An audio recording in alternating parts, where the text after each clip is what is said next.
Salut à toi le Gaboni, salut à toi le vieux Ch'timi. Alors, j'ai le plaisir, le privilège d'être avec Jean-Marc Dumur, que de ce côté-ci de l'Atlantique, on connaît peut-être un petit peu moins parce que il a joué dans un groupe qui, je pense, en tout cas, les gens de mon âge, on les a moins connus, Lucrat Milk, mais qui a réalisé l'exploit d'être le seul batteur de l'histoire de Bérurier Noir. Mais c'est bien plus que ça, le gars avec qui je vais parler. Salut Jean-Marc. Ouais, il y a toute une histoire avec avec les Berus, avec Lucrat. C'est vrai que Lucrat et Beru étaient très très proches. C'était vraiment la Raya, quoi, hein, comme on appelait ça. La Raya, en fait, c'était la Raya Lucrat qui est devenue la Raya Berrurière, qui a commencé sur scène et tout ça. Et c'est vrai que moi, j'ai eu ce privilège, grâce à un mec qui a piqué la boîte à rythme des Berus c'était avril 84. Il jouait au Forum des Halles, en fait. Alors, c'était toute une soirée, hein, qui était organisée.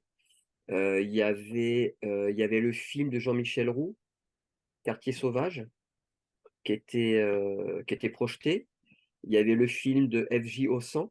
Je ne sais pas si tu connais FJ Ossan, qui est le leader de MKB, les Messageros Killers Boys. Alors, je vous encourage tous à aller voir un peu ce qu'il fait et tout. C'est aussi un sacré personnage. Euh, et il passait aussi son film qui s'appelait Zona Inquinata. Et moi, à l'époque, en fait, je jouais dans les deux groupes. C'est-à-dire, je jouais avec Lucrat, j'étais batteur de Lucrat. Encore qu'en février, là, en avril 84, j'étais plus batteur de Lucrat parce qu'on avait splitté genre un mois avant, quoi. On était en plein enregistrement au studio WW, là où les Berus ont enregistré tout ça. Et en plein enregistrement, on commençait à faire un nouvel album et tout. C'est parti en live, on a dit, bon, allez, Ah on laisse ouais. tomber. Donc, Ah ouais. mais je jouais aussi avec MKB, j'étais le batteur d'MKB à l'époque. Et Mais, avec mais, MKB, c'est les Messageros Killers Boys. ah, ah. Et en fait, FJ 100, le groupe MKB, en fait, ça s'appelle Messageros Killers Boys, fraction provisoire. C'est-à-dire qu'en fait, lui, il a toujours existé, mais les gens autour de lui, les musiciens, tout ça, ont toujours changé. Donc là, en 84, il y avait un groupe qui était absolument génial. On nous comparait un peu au Killing Joke français, si tu connais un peu Killing Joke. Enfin, c'était très tribal. Vraiment super. Lui, il a des textes complètement allumés, vraiment, vraiment chouette. C'est un mec qui écrit de la poésie aussi. Enfin, tu vois, c'est quelqu'un qui est vraiment pas mal dans la tronche, très provo aussi sur scène et tout. Et donc, il projetait son film aussi ce soir-là. Donc, avant le concert des Berus, et avant le concert des Berus, il y avait les Virgin Prunes qui jouaient. Il y avait un autre groupe aussi dont je me souviens plus le nom. Et la salle, en fait, si tu veux, ils attendaient les Berus, quoi. Le reste, grosso modo, bah, ils étaient là, ils regardaient, mais ça les gonflait un peu, quoi. Donc la salle, elle était chauffée, elle commençait un peu à s'énerver et tout ça. Le concert des Virgin Prunes, en plus, ça n'avait pas été super. Enfin bon. Et putain, tout d'un coup, c'est François, il prend la boîte à rythme et puis il la pose à un endroit, tu vois. Dédé, la boîte à rythme Dédé, hein, je pense que tout le monde connaît ça, que c'est il l'appelait Dédé. Pourquoi Et d'ailleurs? c'est une bonne question. Je sais pas. Je sais Euh, pas du tout. Aucune idée. On va lui demander. Et, et, et genre 5 minutes après, quand il se retourne, il voit plus la boîte à rythme, quoi. Tiens, il m'a dit, enfin, on m'a fait une blague, quoi. Commence à demander, machin. Putain, plus de boîte à rythme, quoi. Oh! Et là, c'était genre, tu vois, 3 quarts d'heure avant le concert, quoi. Ils étaient en train de se préparer, les autres concerts terminés. Et alors là, ça a été vent de panique. Vent de panique. François, qui d'habitude est hyper calme, il s'est super énervé. Ils ont commencé à prendre des nunchakus. Ils ont dit c'est un coup d'esquine. C'est parce qu'à l'époque, quand il y avait un problème, c'était forcément un coup d'esquine. C'était évident. Et donc, ouais, ils partent avec toute une bande, ils partent dans les forums des Halles, dans tous les étages et tout. Ils cherchent, ils vont dans le métro et tout. Que dalle, ils ne retrouvent rien du tout, quoi. Et donc, il y a un moment, ils reviennent complètement dépités. Et en fait, la particularité de ce concert, si tu veux, c'est la première fois où il y allait avoir des gens sur scène avec eux. ok. Parce que toi, tu as connu les Berus certainement avec du monde, avec les Titi, avec LOL, avec Ouais, Elno peut-être, avec toute oui, cette le bande-là, quoi. cirque, là, le Oh, troupeau. avec le cirque et tout, et les cracheurs de feu et tout. Mais ça n'a pas commencé du tout comme ça. Au début, ils étaient deux sur scène. Et là, en 84, comme il y avait une grande scène au Forum des Halles, s'était dit, tiens, bah, qu'est-ce qu'on pourrait faire? On pourrait avoir du monde sur scène. Tiens, qu'est-ce qui serait sympa de faire? À l'époque, on était quand même bien destroy. Et donc, il y avait Didou, qui faisait partie de la Raya, Didou et LOL. LOL qui était le bassiste de Lucrat, qui est devenu donc, qui a suivi quand Lucrat a terminé, qui a suivi les Berus et qui a jamais quitté. En fait, il a pris pour perpète avec les Berus, quoi. Et c'était l'illustrateur, celui qui faisait tous les dessins Oui, et tout ça des Berus. oui. Et donc LOL et Didou, ils disent ah ouais, ce qu'on va faire, on va aller au puces à Montreuil, on va acheter des poupons, des bébés, tout ça, on va les gorger de faux sang, et puis avec une hache, sur scène, on coupera tout ça. T'imagines le truc, quoi. Et c'est ce qui s'est passé. Donc, ils ont acheté des trucs, ils ont commencé à remplir les masques, ils ont commencé à avoir des masques, des trucs, des machins. Alors François et Laurent avaient déjà des masques avant, si tu avais déjà un truc, mais là, ils ont amplifié un peu le phénomène. Et du coup, à l'époque, on était, je sais plus comment on était sur scène, parce qu'il y avait des gens, il y avait 2 mecs, des ouvriers, il y avait Didou, il y avait Koj, il y avait effectivement, je sais plus si Elno était là, il y avait LOL en tout cas, et moi, je devais être sur scène avec eux en fait. Et moi, à l'époque, quand je jouais, si tu veux, je fumais pas, je buvais pas. Bon, généralement, je me rattrapais après. Mais là, c'était non. Et là, comme je jouais pas, évidemment, je n'avais pas respecté le protocole puisque je devais pas jouer. Ben Donc, oui. j'étais bien allumé comme il faut, quoi. Et je sais plus si c'est François, Laurent, j'en sais rien, les deux, je sais plus qui va dire, ouais, Gaboni, puisque mon surnom, c'était Gaboni à l'époque. Ouais, Gabo, faut que tu joues avec nous, tu vas remplacer la boîte à rythme et tout ça. Je dis, non, non, les gars, non, non, non, moi, je suis venu pour faire le con sur scène, je suis pas venu pour jouer. Demandez à Cambouis, c'était un super batteur de groupe Propsac, qui a joué avec La Souris, Déglingué, après, enfin, avec plein de groupes, tu vois. Je dis, non, non, mais lui, il est bien. Non, non, non, non, non, non, c'est toi qu'on veut. C'est toi qu'on veut, tu veux. Je dis, oh, bon, j'ai fini par dire oui. Et ce qui était rigolo, c'est qu'avec MKB, je jouais à la batterie et je jouais masqué. Parce que si tu veux, pour moi, mon groupe de cœur et mon C'était groupe qui a Lucas. toujours été mon groupe, c'était Lucrat. Ouais. C'était pas MKB. Avec MKB, j'adorais jouer, c'était génial. Bon, on n'a pas fait grand-chose, mais on a fait quand même quelques concerts. On a fait un album split avec Lucrat, une face 33 tours, une face MKB. Euh, Cet album-là, OK. voilà. Euh, Extrêmement rare. Si vous le voyez, vous sautez dessus. OK. Et, euh, et du coup, j'avais l'habitude de jouer masqué. Donc là, j'ai joué masqué avec les Berus. J'avais un masque de singe pendant tout le concert. Et moi, mon objectif, c'était surtout pas de faire le batteur, quoi. C'était vraiment de faire la boîte à rythme. Et bon, écoute, a priori, j'ai dû bien m'en sortir parce que tout le monde était content en tout cas. C'était pas, c'était pas si évident que ça, mais en même temps, je connaissais tous les morceaux par cœur, tu vois. Nous, à l'époque, c'est pareil, on avait une DS, on avait une cassette, enfin, on avait 2 cassettes principalement dans la DS. C'était Moi, les regarde Berus, ici, j'ai mes cassettes. c'était la cassette. Alors moi, c'était les anciennes cassettes, c'est les Oui, plus cassettes vieille. Visa, Oh, OK, les OK. cassettes Visa. Tu vois, les OK. premières cassettes avant même de graver les disques et tout ça, quoi. Visa a OK. vraiment beaucoup aidé les groupes punk parisiens là, et un peu en dehors de Paris, hein, en France, de sortir un peu de l'anonymat et de pouvoir être un peu connu pour pouvoir presser des albums. Et donc, dans la DS, on avait un radiocassette et on mettait la cassette Beru. Et on avait une autre cassette. Alors, ça, il y en a beaucoup qui n'ont jamais compris. Je pense qu'il y en a plein qui ne vont pas comprendre. L'autre cassette, c'était Julio Iglesias. Et on écoutait du Julio Iglesias à donf dans la DS. On connaissait tous les titres par cœur et tout. Et on était 4 à se balader. Alors, c'était pas Lucrat, là, c'était LOL, moi, de Lucrat, et Didou et Lionel, Koj, un autre copain avec qui on avait cette bagnole. On partait en vacances ensemble. Et voilà. Donc, forcément, je connaissais tous les trucs, quoi. Ça veut dire que Beru était déjà connu, déjà un peu le groupe principal, en tout Alors, cas, plus alors, à important. l'époque, si tu veux, 84, ils ont commencé un peu. Avant, en fait, on a fait plein de concerts avec les Berus. Pour ça, enfin, on était vraiment pas tout le temps ensemble, on était quand même souvent ensemble. Parce qu'on allait à des expos. Eux, ils avaient un lieu dans le 13e qui s'appelait Abattoir. Je ne sais pas si tu as entendu parler de ça. C'était la sœur de Laurent, pas de Laurent de Beru, de François, pardon, OK. Valérie. En fait, moi, Valérie, c'est marrant, je la connaissais quand j'avais 16 17 ans. OK. Moi, je ne connaissais pas François à l'époque, mais je connaissais elle. Après, on s'est perdu de vue et on s'est retrouvés dans le mouvement punk par la suite. Et ils avaient un lieu, je crois que c'est la mère d'un des mecs du groupe Bazooka, qui était le groupe de Laurent, où Laurent jouait de la La base, je non, pense. Guernica, je dis Bazooka, n'importe Ouais, quoi. Guernica, ouais. Guernica. Laurent jouait dans Guernica. Et il y avait un des gars de Guernica dont la mère avait une espèce de magasin dans le 13e. Ils en avaient fait un lieu où on pouvait se retrouver, il y avait des expos. C'était pas mal axé sur la boucherie, des trucs comme ça. Pour ça s'appelait abattoir. Il y avait souvent des trucs avec des quartiers de Ah, viande, tu vois, c'était dans le délire comme ça. Donc on se voyait pas mal là-bas aussi. Et à l'époque, si tu veux, pas les stars, mais les gens connus, c'était les Lucrates. Donc en fait, ouais, les ouais. Berus passaient en première partie des Lucrates. Donc alors soit on a fait des concerts ensemble dans des sortes de festivals, tu sais, dans les squats. Alors là, il n'y en a pas un qui joue avant l'autre, ça joue un peu tout le temps. Mais tu vois, on a un copain là qui a fait tourner les Ritades. Alors d'ailleurs, il a Nanar qui avait organisé une tournée à Pont-à-Mousson. Enfin, on allait jouer à Pont-à-Mousson, c'est une grosse boîte.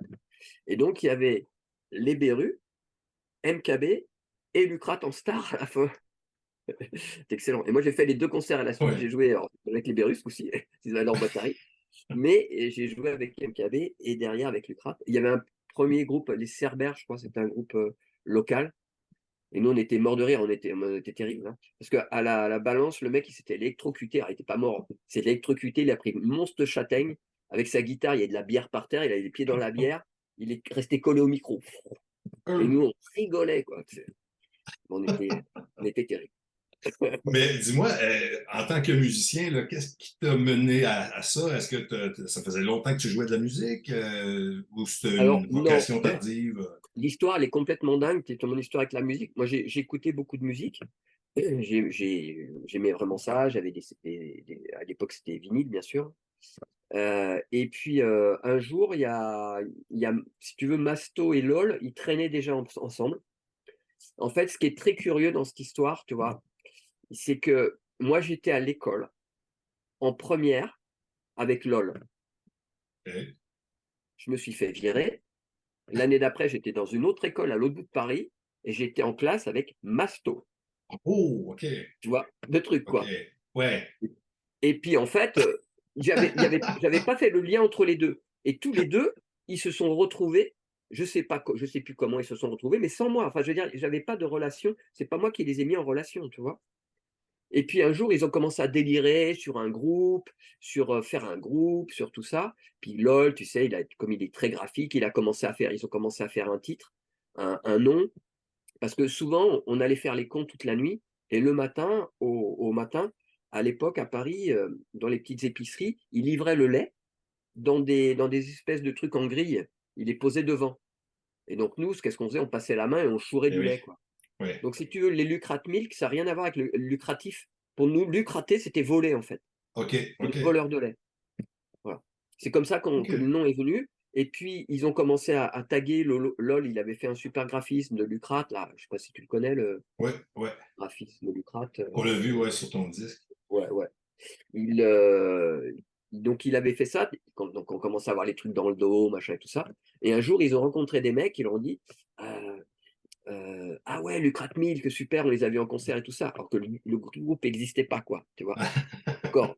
Donc, ils ont dit ah là, il y a quand même un truc. Il faut qu'on forme le groupe. Et Ouais. donc, on s'est retrouvés c'était dans le 13e arrondissement de Paris. Moi, je me souviens très bien, c'était devant un bar qui s'appelle le Cristal, tu vois. Et, euh, et donc, Masto, lui, il voulait faire du sax. Lui, il avait son idée, si tu veux, je sais pas pourquoi, il voulait faire du sax. Et donc, il y avait LOL, Masto, moi, peut-être un autre. Non, on était tous les trois. Et donc, Masto, il dit bon, alors, on forme le groupe, ok. Alors, qu'est-ce que tu veux jouer? Il voulait jouer de quoi? Alors, moi, je dis à LOL, bah, qu'est-ce que tu veux jouer? Il dit ah, moi, je m'en fous, LOL, il est un peu. Voilà. Et moi, je suis plutôt. Je sais ce que je veux, quoi. Je dis, Ouais. bon, qu'est-ce qu'il y a comme instrument, je dis. Alors, c'est là le truc de dingue. C'est que pas un moment, on a imaginé une guitare. Donc, on a dit, qu'est-ce qu'il y a comme instrument? Bah, il y a la basse, il y a la batterie. Moi, je prends la batterie. Bon, bah, lol, il a pris la basse. Tu vois? Alors qu'à l'époque, tous les mecs qui voulaient faire des groupes punk, ils voulaient jouer de quoi? Bah, de la Eh oui. guitare. Joue Ouais. de la guitare. Ouais, ouais, Mais ouais. nous, ça nous a même pas effleuré, quoi. Ce qui fait que dans le crâne, il n'y avait pas de guitare. Il y avait une Ouais. guitare sur un morceau que jouait Nina, la chanteuse, avec une baguette. Dans... Ouais, c'est et, et ça. Et voilà. c'est pour ça que le Lucrate, en fait, musicalement, ça diffère un peu des autres parce que justement, Bah, c'est pas la même conception des chansons non plus à cause de c'est ça, c'est j'imagine. complètement, c'est assez intemporel. Je sais que moi, je me refais des réécoutes de temps en temps, tu vois. c'est assez intemporel parce qu'en fait, comme on savait pas jouer, il n'y en avait aucun de nous qui savait jouer. La seule qui avait pris un peu de cours de piano, truc comme ça, c'était Nina, la chanteuse. Moi, j'avais jamais tapé sur une batterie, tu vois? Et on est allé au début répéter dans un petit local à côté de là où on s'était formé là. Il y avait des jeunes un peu bourgeois, tu sais, qui avaient une cave avec un petit local et tout ça. Donc on est ramené là-dedans. J'ai dit: «Bon, bah, je sais pas», donc il y a le batteur du groupe là. Je dis: «Bah, je sais pas, ça marche comment une batterie?» Il dit: «Bah, c'est pas compliqué, tu fais tac, tac, tu tapes le 2e et 4e temps, celui-là sur le truc, ça s'appelle une caisse claire». Ouais, OK, bon, super. Puis moi, ça m'intéressait pas de faire ça, donc j'ai fait autre chose, tu vois?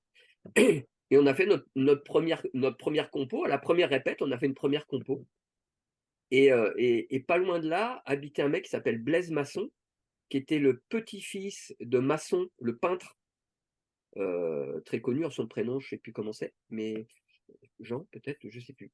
Mais un mec, vraiment reconnu, hein, un peintre français reconnu si tu veux. Et il avait un peu de sous, il nous a écoutés et lui, il a flashé, quoi. Il a dit: «C'est quoi ce délire, quoi?» Et il a dit: «Je vous paye un 45 tours». OK. Et on a fait on est allé pendant une semaine dans une baraque à la campagne. Moi, j'ai acheté une une batterie Opus à Montreuil là et on a répété, on a fait 3 morceaux et puis on est allé enregistrer notre truc au bout de 3 mois, mais on savait pas jouer. Donc si tu veux, c'était impossible d'imiter quelqu'un, Ah oui. c'était impossible de faire une reprise même d'un morceau, c'était impossible. Et au début, on jouait très lentement. Donc si tu veux, ce qui est génial, c'est que quand tu vois nos morceaux, tu écoutes nos morceaux, tu vois qu'on joue de plus en plus vite. Parce qu'on a de plus en plus d'aisance, tu vois, à jouer, quoi. Donc c'était une aventure de dingue. Et en fait, moi, si tu veux, ce que ça a changé dans ma vie, ça a changé le fait que de vraiment de me dire: «Mais en fait, tout est possible, quoi». Et je n'aurais jamais eu accès à la musique s'il n'y avait pas eu le mouvement punk. Parce que nous, à notre époque, il faut comprendre que la musique, tu l'as commencé petit, fallait faire du solfège pendant des mois, voire des années avant de toucher un instrument. Moi, je me rappelle de cousins qu'on obligeait à faire du piano et tout ça. Moralité aujourd'hui, ils écoutent pas de musique, ils Non, jouent pas de non, ben piano. non. Ouais, c'est sûr. Moi, j'écoute de la musique tout le temps. J'ai 2 pianos ici, un piano, dans les Cévennes et je me suis mis au piano à 42 ballets, tu vois? Donc Mmh. ça m'a ça m'a ouvert vraiment quelque chose, au niveau de l'esprit et puis au niveau des possibilités. Tu sais pas faire, bah, tu t'en fous, tu fais. On faisait tout nous-mêmes, on faisait des pochettes. La pochette là que je t'ai montré tout à l'heure là, c'est une pochette de dingue, on a passé toute la nuit à faire. En fait, tu as des trucs de partout, tu as des reflets partout, c'est tu vois, tu as des Ouais. plans dessous, tu as des plans au-dessus, tu as des plans dans tous les sens et on se régalait, quoi. Et comme Masto, lui, était photographe déjà à l'époque, on avait du coup une image, tu vois? Moi, je faisais un peu de photos, je suis pas photographe, mais j'avais un appareil photo, j'aimais bien ça. Lol, il faisait du dessin. Nina, elle était peintre déjà. Elle peignait à l'époque, elle était beaucoup branchée, elle faisait des portraits justement un peu de mecs de la Raya, de copains et puis de Dallas. Elle était très branchée sur Dallas. Tu sais la série là, OK. Dallas. Ah ouais, OK. Ouais, ouais, ouais. Ah ouais, ouais, non mais Nina, c'était un personnage. Mais Et c'est vrai bon, que tout ce que tu dis là, c'est vrai qu'il y a tout un côté visuel à ce mouvement-là en général, mais au groupe dont on parle, là, Beru, là, toute une iconographie, là, c'est carrément ça. ah mais clairement. Et donc pour en revenir, si tu veux, à ce fameux concert, d'avril d'avril 84. Je me suis retrouvé à la batterie et les autres, ils se sont retrouvés sur scène avec les trucs gorgés de sang et pouah et toc et ça giclait de partout et heureusement parce que c'est Didou qui avait la hache, il était bourré en plus, je te dis pas et à un moment, il y a une nana qui a voulu attraper le truc, putain, elle a évité de justesse la hache et pendant une pause, il a posé la hache quelque part, c'était une hache de pompier, tu sais, comme qui est accrochée dans les bâtiments pour casser les vitres là et heureusement, il y a un mec de l'organisation qui a vu le truc, il a su utiliser le truc, il l'a mis de côté, et du coup, il y avait plus la hache. Donc ça a dû sauver au moins une main, peut-être, j'imagine. Mais par contre, l'écran avait été, parce qu'il y avait un écran, tu sais, comme ils avaient projeté des trucs, il y avait un écran derrière, il y a eu des projections sur l'écran et c'est Visa qui organisait le truc et du coup, ils devaient avoir pour je sais pas combien de dégâts, de trucs, de machin, de cette soirée. Finalement, je crois que ça s'est arrangé, je crois qu'ils ont jamais trop rien payé. Mais bon, c'était une soirée un peu chaude, mais en tout cas, c'était la première fois où il y avait des gens sur scène, déguisés, avec un truc alors c'est évidemment, il y avait de rien de répété, tu vois? Contrairement à tous les spectacles que tu vois par la suite avec le cracheur de feu, le mec qui fait tous ces trucs-là, les trucs de kung-fu et tout Mhm. ça, c'est beaucoup plus travaillé, si tu veux. À l'époque, c'était sauvage, quoi. Et c'est vrai que c'était une sacrée expérience. Et alors c'est marrant parce que c'est la deuxième fois que j'en parle de ce concert, parce que j'en ai parlé, je pense, il y a 2 ans, à la Bibliothèque nationale à Paris, la bibliothèque François Mitterrand, là, où François était là, justement, il était venu parce qu'ils ont fait les Berus, enfin, pas les Berus, c'est Masto et François qui ont fait une donation à la Ouais, BNF de documents, de photos, de textes, de trucs comme ça. d'archives. Et donc, ils avaient organisé un truc. Et du coup, Voto, qui est un pote aussi, un bon témoin de l'époque, m'avait demandé bah, si je voulais intervenir. Et on a fait un truc ensemble. Et pourquoi je disais ça Je disais ça, oui, parce que ce qui était marrant, c'est que pour moi, c'est juste un souvenir génial. Et pour François, c'est juste un souvenir horrible. Et il le dit parce qu'il y a quand on parle, ça a été enregistré et tout ça. Et à un moment, il le parle parce que le truc de l'histoire, quand même, c'est qu'on sait maintenant qui c'est qui a piqué la boîte à rythme. Ah oui?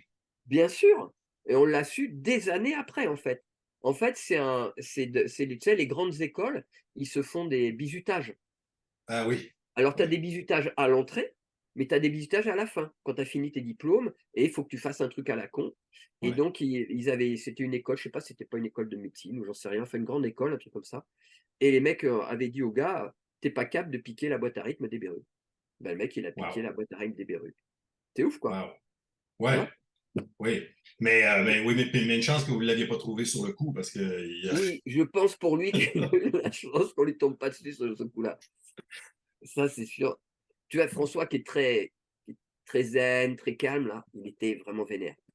En Ah, plus, tu sais, je sais pas si maintenant il continue, mais à l'époque, il faisait beaucoup de karaté. ouais. Ça nous rapprochait un peu, parce que moi, je faisais du judo. À l'époque, je faisais pas mal de judo. J'avais même passé un diplôme pour être prof de judo. J'ai été d'ailleurs pendant quelques années. Et OK. donc, il y avait vraiment, il y avait ce truc, tu sais, quand il était sur scène avec le nunchaku. Oui, oui, oui. Oui. Il faisait des Oui, puis il avait postures, l'air en forme. il faisait un peu des katas. Et puis Ouais, ouais, avant, ouais. d'aller sur scène, quand tu les vois dans les backstage, hop, il fait des assouplissements et tout. Ouais, ouais. Donc, c'était pas mal. Et là, donc, et c'est dingue parce qu'il se souvenait pas. Il dit: «Ah bon? C'était ça? C'était un mec comme ça?» il se souvenait même pas. Il se dit: «Putain, mais je l'ai jamais su ce truc-là», ou il savait plus. Ah ouais. Et il m'a dit: «Mais ce soir-là, j'étais tellement énervé sur scène». Et en plus, donc tu sais qu'il y a eu un 45 tours qui a été fait Oui. avec je sais pas si vous connaissez ça vous, par chez vous là? Mmh, mmh, mmh, mmh. Ouais. Nada Donc 84. Oui. tu as une face, c'est Nada 84. Et sur l'autre face, tu vois là, c'est les dessins de LOL avec la Raya justement qui est sur place, avec les trucs Ouais. qui sont découpés en rondelles et tout ça. Et sur l'autre face, enfin, il y a 2 morceaux et demi. Il y a, Les Berruriers sont les rois, Oui. donc avec moi la batterie, bien sûr, enfin la batterie en faisant la boîte à rythme. Il y a un petit extrait, alors ça c'est pour ça que je dis ça, ça a hyper énervé François, parce qu'en fait, c'est c'est un autonome qui est venu au milieu du morceau, c'était, Bûcheron. Sur la Oui. fin de morceau, Les Bûcherons, il y a un autonome qui vient, François il est en train de parler, il lui prend le micro, l'autonome, et il gueule: «Ouais!» complètement bourré, c'est: «Ouais! Tous à la manif, machin! Le week-end prochain, pour les» et François il est là, putain, déjà déstabilisé par le fait, tu sais, que moi en plus, je jouais fort. François il me dit: «En plus toi tu jouais super fort quoi, j'entendais rien». Le pauvre, il était super perturbé. Et après il y a Lobotomie. Il y a 2 morceaux complets, Berrurier sont les rois, Lobotomie, et au milieu un petit extrait de l'intervention Ah de ouais. l'autonome. OK. Donc tu vois une même situation et qui a été vécue. Après Laurent, c'est vrai que j'ai pas eu l'occasion, enfin, j'ai pas pensé à en parler avec Laurent, lui dire comment il avait vécu ce moment-là. Parce qu'en fait, c'était beaucoup nous 2 si tu veux. Oui. Parce Oui. que c'était, bah, voilà, nous 2 on faisait tout quoi, et le François, il chantait, et donc généralement Laurent, il se tournait vers moi, blam, il balançait les trucs, on démarrait. S'il y avait un break, il se tournait vers moi, on terminait en ring, tu vois? Ah, Et bon, c'était cool, hein, c'était ben, c'est ça qui est intéressant, en fait. C'est très drôle que je parle avec le batteur de Beru parce que musicalement, là, c'était surtout la guitare, puis il y avait il y avait un contrôle avec la boîte à rythme. Alors que là, quand il y a une personne qui est sur la batterie, ben là, c'est pas la même chose, là. Il faut C'est se clair. regarder un peu plus. Ouais, ouais, ouais. Puis c'est ça Non, non. avec mon projet de ce que je fais en ce moment, du Beru, avec de la batterie, du violon, du banjo, de la mandoline. Ben là, c'est un peu ça aussi, là. C'est comme si toi, ce que tu avais vécu, le seul qui a vécu ça, de monter un peu je vais dire le niveau, mais moi, je continue ça un petit peu, tu sais. Moi, c'est ça qui m'a touché là-dedans. Mm, mm. Ouais, bah, c'est super, super intéressant. Ça, moi, je trouvais que ton projet était chouette. Je me suis dit, tiens, bah, allez hop, je vais participer parce que je trouvais ça intéressant, quoi. Après, c'est vrai que tu un peu tout ce qui touche à cette période-là, à Beru, à tout ça, bah, voilà, j'ai toujours un œil. Après, moi, en fait, les Berus, si tu veux, j'ai vraiment été au début, puisque j'étais à leur premier concert, hein. Ah, ah. Premier concert, c'était à Palikao en 83, et c'était un truc de dingue, hein. En fait, ça devait être un concert d'adieu, hein. Leur but, en fait, c'est comme le groupe Les Berruriers avait splitté quelques semaines avant. François avait demandé à Laurent, tu veux pas jouer à la guitare avec moi, on prend une boîte à rythme, j'ai des textes, je déclame les textes, et puis voilà, quoi.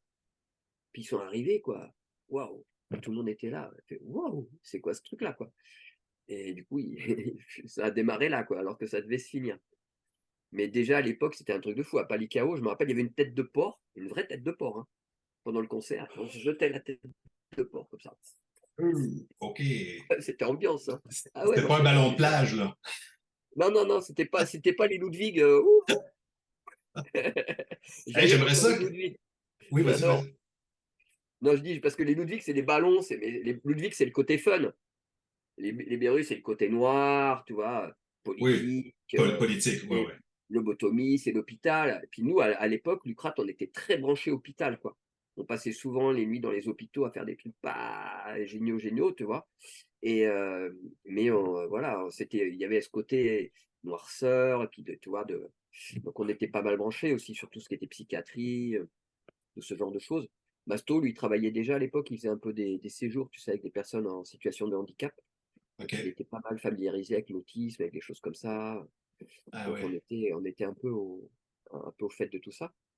Et cette OK. soirée là, en plus on a été pas mal, on avait amené de la psylo, tu sais, des champignons là. Donc on était quasiment, je pense qu'il devait y avoir les trois quarts de la salle qui étaient sous psylo. Ouais, C'était ouais, ouais, ouais. c'était quelque chose. Mais tu sais, c'est un peu ça, moi, qui m'a poussé à faire ce projet-là parce que je réécoutais les paroles de chansons de Beru, puis là, je regardais ce qui se passait dans la société actuelle, puis tu te dis, dans le fond, les enjeux ont peut-être changé un peu, mais ça va pas beaucoup mieux. Ben non, bah clairement non. C'était intéressant d'ailleurs sur le regroupement qu'il y avait eu la BNF, il y a eu un truc aussi, c'est le PIN, la Punk is not dead, qui avait étudié un peu le truc ça. Il y avait un gars qui a fait toute une étude sur les textes de OK. François, et OK. c'est hyper intéressant, quoi. Parce que ces Ouais, textes, ils sont vraiment super, quoi. Tu absolument. vois? Ça paraît simple, machin, tout ça, ça l'est pas du tout, quoi. C'est vraiment hyper intéressant. Et après, il y a des techniques, si tu veux, il parle de techniques qu'il a utilisées. Alors, je ne sais pas si François les a utilisées sciemment, s'il les connaît, si c'est inconscient, si j'en sais Ouais. rien, peu importe. Mais en tout Mais cas, c'est super intéressant, quoi. moi, c'est un petit peu aussi le défi que je me suis donné dans le sens où il y a beaucoup de gens qui me parlent, qui me disent, tu sais, quand j'étais jeune, j'écoutais du Beru, mais mes parents n'aimaient pas ça que j'écoute ça, mais parce que tout ce qu'ils voyaient, c'est la violence de la musique. Alors que s'ils Ouais, avaient pris 2 minutes pour écouter les paroles, qui des fois étaient peut-être un peu loin derrière la guitare, ouais, ben, ils auraient compris que c'était pas des conneries, là, tu sais. Donc, moi, c'est un petit peu ça, en adoucissant un peu la musique, mais en même temps, en faisant ressortir la musicalité de la musique, des fois, ouais. qui est peut-être pas si évidente que ça. Ben là, les paroles ressortent, puis là, on fait wow, Ouais, ça ça peut être frappe, là. intéressant, justement, de réharmoniser ça différemment. C'est un bon, Ouais. c'est un bon défi, en tout cas, parce que. Ouais, ouais, mais je suis très bien entouré pour faire ça. Mais avant qu'on se laisse, j'aimerais ça que tu me parles parce qu'en parlant d'harmonie, toi, tu fais de la musique encore, et puis j'ai beaucoup aimé ça. Ouais, Sous le regard des étoiles. Alors, ouais, piano, mais plus que piano. ouais. Alors ça, c'est mon dernier album. En fait, mon histoire musicale, elle s'arrête pas, si tu veux, avec Lucrat, Beru. J'ai continué un petit peu avec MKB, mais pas longtemps. Après, ça s'est arrêté. Puis lui, il a refait d'autres trucs après, tout ça. Après, je me suis mis à la basse. et j'ai joué dans un groupe plutôt afrobeat, tu sais, à la Fela, qui s'appelait Ulumbutu. Ok. Alors j'ai un site internet qui s'appelle jmdumur.com, et là il y a toute mon histoire musicale, il y a des vidéos, il y a justement il y a la retranscription d'Ulumbutu, d'un concert qu'on avait fait vraiment sympa. Et puis après j'ai complètement arrêté la musique en fait, pendant un certain temps, pendant pas mal d'années. Et puis te la fais courte hein, quand même, hein. Ouais, ouais. Heu, il s'est trouvé qu'en 92, j'ai un copain qui a déménagé dans le sud et avec qui j'avais commencé à rejouer de la musique, à la basse, toujours à la basse. Donc j'avais repris un peu de basse, si tu veux, il a déménagé dans le sud, donc avec ma femme, on a dit: «Bon allez, on quitte Paris, on arrête tout, on se barre dans le sud et je vais faire de la musique avec lui là-bas». Pas du tout pour gagner ma vie, puisque j'ai jamais gagné ma vie avec la musique, mais c'était important. Donc voilà, je suis arrivé là, dans le sud, j'ai joué 1 an avec lui, après j'ai arrêté. Et par contre, quelques années après, je me suis encore un peu arrêté et à 42 ballets, en fait, si tu veux, quand j'avais 20 ans, quand j'étais punk donc, je m'étais dit: «Putain, mais le piano, putain, cet instrument, c'est un truc de dingue. Ça doit être génial». Donc ma mère qui était prof de gym, avait une compagne à pas une compagne, une prof de piano qui l'accompagnait pendant ses cours de danse. Elle m'a dit: «Va Ok. voir Béatrice, elle va te donner un cours de piano». Donc je vais voir Béatrice, elle me donne un cours de piano. Je fais: «Waouh, trop bien». Je dis: «Mais par contre là, c'est pas mon énergie quoi. J'ai pas de temps pour faire ça, pas Non, possible. Je ouais. verrai ça quand j'aurai 40 ans». Quand tu es Et vieux. quand j'ai eu 40 ans, je me suis rappelé de ça, j'ai dit: «Poup poup», je l'avais pas, tu vois, je Ah l'avais mis ouais. derrière l'oreille, mais il était pas loin. 40 balais, j'ai commencé à chercher un prof. Il m'a fallu 2 ans pour trouver un prof, parce que comme je connaissais rien à la musique, pas le solfège, que j'avais pas envie d'apprendre le solfège, rien du tout, et ben, j'ai mis 2 ans. Puis j'ai trouvé un prof. Et en fait, rapidement, c'est-à-dire je pense au bout de, je sais pas, peut-être, 1 an et demi, que je commençais un peu à jouer, tu vois, des trucs là. Et j'ai refait un peu de thérapie. J'ai toujours fait de la thérapie sur moi, tu vois, pour avancer, pour, quand j'avais des difficultés, pour déblayer le terrain et tout ça. Ça m'a toujours intéressé, le développement personnel. J'ai eu toute une période très mystique aussi, tout ça. Enfin, peu importe. Et donc, je travaille sur moi et putain, de quoi je me rends compte? Que mon grand-père paternel maternel, mon grand-père maternel, sa mère lui avait interdit de jouer du piano. Oh! Et là, tu imagines? Benjamin qui était tout triste. Je me suis mis à pleurer, j'étais au piano. J'ai dit: «Putain, c'est pas possible». J'ai dit: «Je comprends pourquoi je joue du piano. Pourquoi c'était tellement important». C'est il fallait guérir un truc dans la famille, quoi. Et là, Oui. j'ai commencé à composer mon premier morceau. Un truc de fou. Que j'ai appelé «Merci Papy», évidemment. Alors ça, c'était mon premier album, qui s'appelle «Le fruit de vos racines». Je sais pas si on voit très bien là. Ouais, ouais. Et la photo de la pochette, c'est une photo de Masto. Ah ouais. Parce que Masto, photographe toujours, hein, a fait un très, très bel album de photos d'arbres, un peu OK, partout. C'est des arbres qui sont, photographiés la nuit, les jours de pleine lune, sans je aucun vois. éclairage artificiel. OK. Ça, c'est un alisier. Je lui avais demandé l'autorisation, il m'a dit: «Bah, Gabo, bien sûr, tiens, prends ma photo, tu la mets sur ton album, il y a pas de problème». Et donc, si tu veux, tu vois le délire, qu'est-ce qui l'espèce de truc inconscient qui m'a amené au piano. Donc ce premier album, c'est très effectivement, c'est beaucoup plus piano. Je joue vraiment alors que l'autre là, celui-là, Sous le regard des étoiles, c'est beaucoup plus, il y a du piano, mais il y a pas mal d'autres choses dedans, des rythmes, sauf 2 morceaux où il y a pas de rythme. Tous les autres, il y a des rythmes. Et le dernier morceau, qui s'appelle En route vers le paradis, que j'ai fait quand mon père est décédé, je joue avec mes 2 mômes, parce que mes 2 mômes sont musiciens, quoi. OK. Donc tu vois les trucs de fou, quoi, c'est alors que dans la famille, que dalle. Et attends, ils sont musiciens. Mon fils aîné, il a fait 10 ans d'études, il a fait un doctorat en biologie, et une fois qu'il a eu fini son doctorat en biologie, il a dit: «J'arrête tout, je joue de l'accordéon, j'anime des baltrades». Et maintenant il gagne sa vie, il tourne partout en France, en Suisse et au Pays basque, en Italie, il anime des Ah ouais. baltrades. Tu vois? C'est OK. ouf. Et l'autre, il est batteur. L'autre, il est ingé son, il fait de la technique son et il est batteur aussi dans un groupe. Et il doit être meilleur que toi? Tu vois? Ah bah, il est bien meilleur que moi. Mais ceci dit, tu sais, parce qu'au début, lui, Lucrate, il faisait Lucrate, Puis au fur et à mesure, il dit: «Ah, tu sais, papa, finalement, le Prat, c'est pas mal quand même, hein. Puis ce que tu faisais à la batterie quand même, putain, Ouais, c'est pas mal quand même, hein». ouais. Tu vois, c'est rigolo parce que Ouais. Surtout à mais une il époque est où tout le bien monde fait un meilleur peu que la même moi, hein. chose. Ouais, non. Ouais, non, il est super bon, quoi. Il donne des cours et tout, il est vraiment très, très bon, quoi.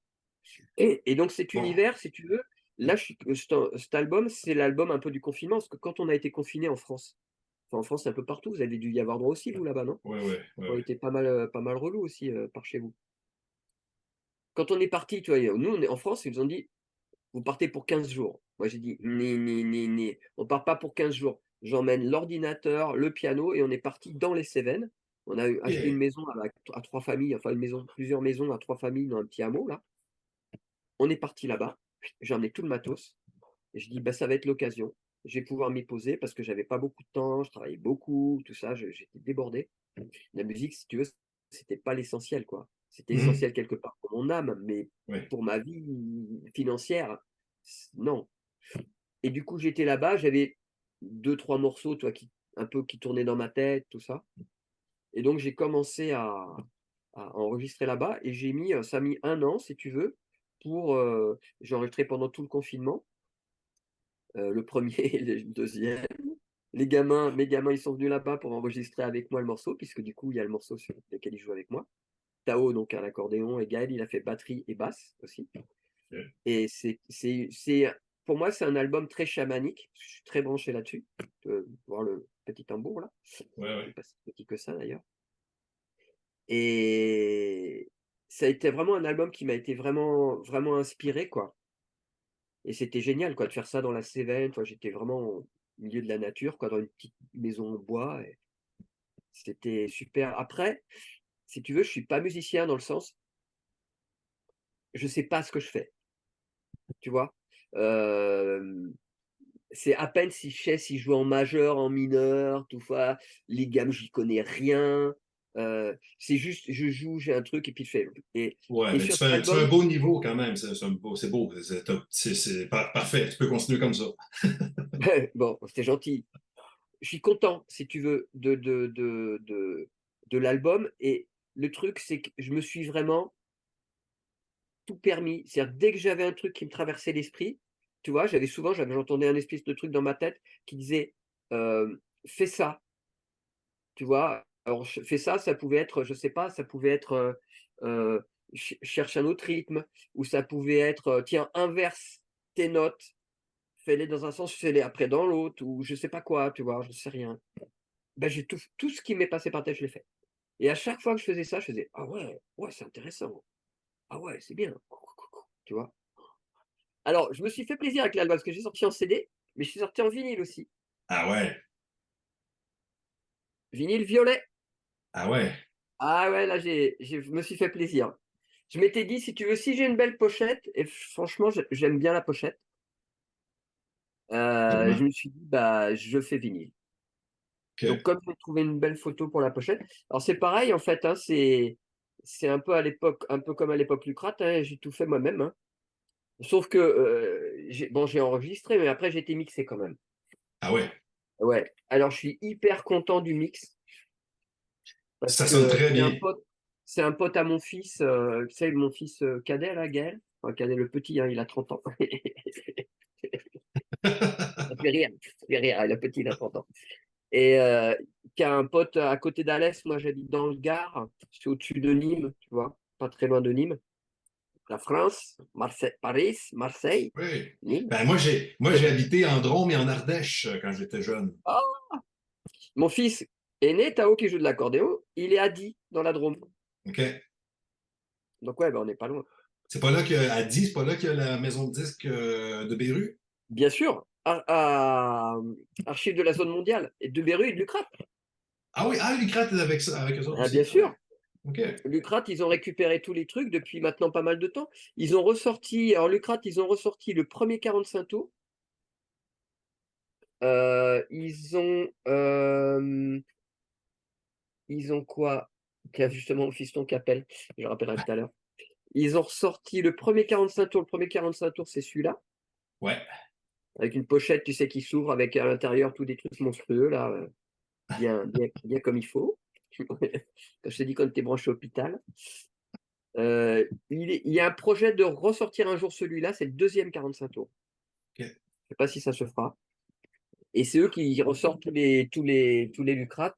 Le vinyle Lucrane, là, celui-là, là, il a été ressorti. Je sais pas s'il n'est pas épuisé maintenant, d'ailleurs. Je sais plus. OK. Mais en tout OK. cas, eux, c'est eux qui sortent effectivement ça, quoi. Et donc, ouais, bah, le vinyle, c'est quand même génial, quoi. Là, j'ai acheté le dernier album, je sais pas si tu as vu passer, de la Caravane Pass, là, que j'adore. Non. Wow. Si tu connais pas la Caravane Pass, faut que tu ailles écouter ça, quoi. C'est un groupe OK. français. C'est comment dire, c'est du rock inspiré, enfin, c'est rock, mais pas que rock, tu vois, inspiré des pays de l'Est, OK. Ah oui, de oui. super musicos. Les paroles, c'est génial. Et là, ils viennent sortir leurs 20 ans. J'avais participé aussi au crowdfunding. En fait, quand je vois passer des trucs comme ça qui me branchent, je réfléchis pas. Pouf, j'y vais, quoi, tu vois. Je trouve ça trop génial, quoi. Le principe, quoi. Et, Ouais, c'est ça. Ah, ouais, vas-y. et ouais. Et eux, ils font un truc, c'est leurs 20 ans. Donc, ils font un truc, ils ont plein d'invités. Donc, il y a 20 morceaux, je crois, sur le truc. Et il y a un morceau avec Rachita, il y a des morceaux avec plein de musicos. C'est vraiment super. Vraiment chouette. Je sais OK. pas si on peut l'écouter encore sur les plateformes, je pense pas, comme le vinyle vient de sortir. Ah ouais. Enfin, vinyle, et moi j'ai acheté le vinyle, double vinyle, tu vois. Je trouve que les OK. vinyles, c'est quand même, c'est quelque chose, quoi. Toi, tu sors en CD, toi CD, et Ouais, c'est des plateformes. ouais. Ouais, ouais. Moi, en fait, mon but, ce que j'aimerais faire, c'est de la tournée, là. Je Et ouais, c'est-à-dire m'imagine. faire ça et puis tourner avec ce truc-là, quoi, avec tes musicos et tout ça. Ouais, ouais. Je m'imagine un peu chanter ces chansons-là devant le monde, là, puis que tout le Ah, monde ça serait chante, chouette, puis ouais. Bah ouais, carrément. Carrément, ouais. écoute, super, hein, je te souhaite le meilleur, hein. C'est sûr que Cool. c'est pas comme dans le bon vieux temps, là. Ça sera pas dans les mêmes conditions, là. Ouais. Et toi, ton histoire avec la musique, c'est quoi du coup? Parce que tu as l'air de t'y connaître bien plus que moi, parce que moi, comme je te dis, c'est très intuitif et je compose comme Ouais, ça, mais je compose pas dans ma tête, tu vois? ouais. Ben, J'ai moi, pas un morceau dans c'est. ma tête que je peux reproduire, quoi. Ouais, ouais, ouais, tu composes. Moi, je compose pas. Je suis surtout interprète, là. Je suis tombé. Ben, j'ai grandi dans la musique plus traditionnelle québécoise, là. Donc, D'accord. nos chansons à nous. Puis après, je suis tombé, j'ai découvert Joe Dassin. Après, j'ai découvert Georges Brassens. Après, j'ai Jodassin. découvert Renaud. Puis, Jodassin, c'est mais énorme. c'est énorme. Mais moi, surtout, Beru, ce qui a fait que j'ai écouté Beru, c'est que c'était en français. Fait que Ah tous ouais. mes amis écoutaient du Metallica, du Led Zeppelin, tout Ah ça. ouais. Mais moi, j'avais besoin de comprendre les paroles, Ouais. il y avait un peu une démarche politique là-dedans, là. Fait que là, Ouais. quand un ami m'a prêté ma première cassette de Béru, là, j'ai fait, OK, là, je comprends, puis je trouve ça bon. Puis il y avait un message que j'avais le goût de relayer, là. Excellent. C'est super, ouais. Voilà. Mais en tout cas, bref, tu sais, je veux dire merci beaucoup, non seulement pour ta contribution à ma campagne, mais surtout à cette rencontre-là Bah écoute, moi, ça me fait j'ai un très nouvel plaisir. ami, là. Tu vois que j'aime bien parler de ça parce que j'ai plein d'anecdotes en plus, tu sais. Cette période-là, moi, elle n'a pas duré très longtemps parce que Lucrate, ça a duré 3 ans. Donc, tu vois, période punk, 4-5 ans, quand on va dire. Moi, après, je suis parti dans la mystique et tout ça. J'ai arrêté de me teindre des cheveux. J'avais coupé avec tout le monde. J'ai repris un peu par la suite. Mais si tu veux, on a vécu tellement intensément pendant ces moments-là. C'est des trucs Ouais, de dingue, quoi.